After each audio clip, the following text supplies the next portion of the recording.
মুখ্যমন্ত্রী বলছেন এত টাকা উঠল, ডেরেক বলছেন এত টাকা উঠল, একে এই দিলাম, সেটা মেলালে 3 কোটি হয়।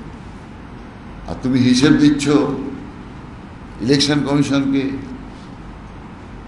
আর ইয়ারলি যে হিসেব সব পার্টিকে দিতে হয়, আমাদেরও দিতে হয়, ইনকাম ট্যাক্সকে, সেই হিসেবে তুমি পেন্টিংস থেকে আয় তুমি দেখাচ্ছ 10 কোটির বেশি।